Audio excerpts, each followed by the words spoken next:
morning guys! Welcome back to our channel at ngayon, samahan niyo akong mag-harvest ng mga lettuce seeds. Tara! Ito na yung lettuce plant na mature and then ito na yung mga seeds, mga flowers. So, ang harvest natin dito is yung mga dried na. So, nasa loob yung mga seeds. Kung hindi pa kayo nakakita ng mga lettuce flowers, ganyan sila. Ayan. So, marami-rami rin yung makukuha natin dito. So, guys, para tayong nakakulong dito. Start na tayo. A few moments later. So, may gunting ako dito and then foil, lalagyan ng mga na-collect natin. Yung mga dry, yung kukunin natin. So, first time ko to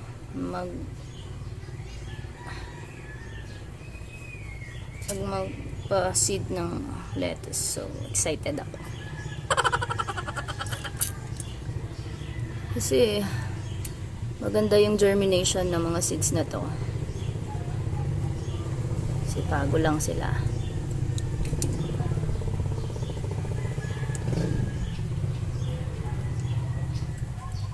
Dahan-dahan lang tayo. Marami-rami rin kasi sa isang flower, marami yung pwedeng makuha.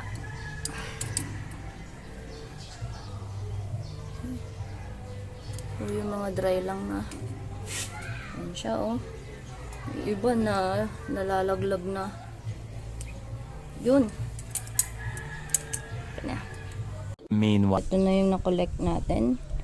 Careful lang tayo kasi pag malakas yung hangin, nililipad siya. Ayan. So, ayan yung mga seeds. Kung nakikita nyo. Ayan, oh. So, collect na natin sila. So, paano i-collect yung seeds? Get lang natin yung dry na flower and then rub natin siyang ganyan. Nalalaglag yung mga seeds.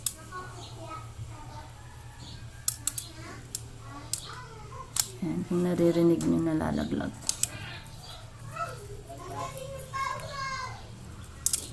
Yun.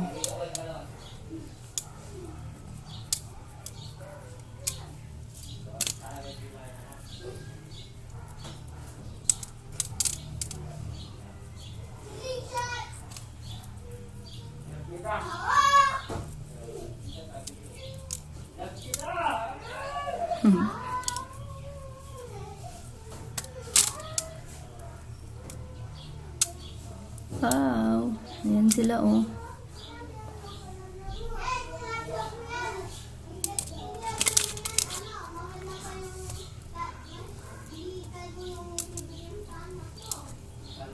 Dami-dami rin to, ah.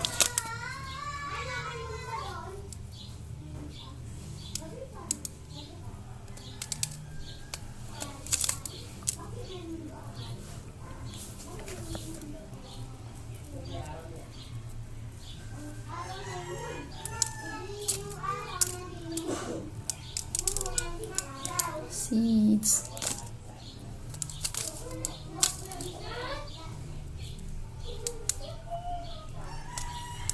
So, yung iba, may nilalagay silang ano, yung parang may color siya. Yun yung para tagal yung mga seeds. Nilalagay silang chemical siguro yun.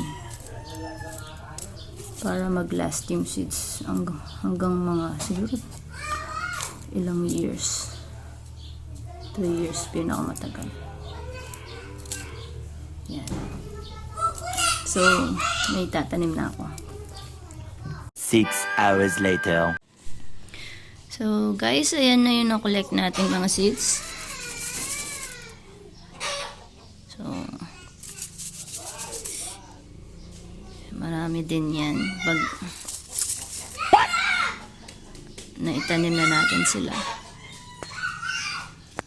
Ang saya lang kasi first time kong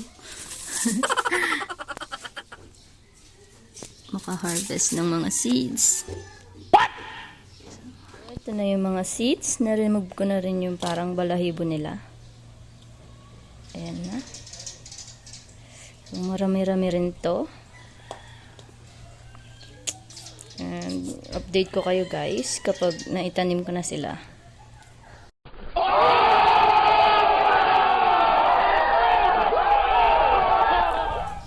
And that's it. Thank you for watching our video and sana may natutunan kayo and hope you like it. Don't forget to subscribe and hit the bell button sa baba para lagi kayong updated sa mga new uploads namin. So guys, thank you for watching. God bless.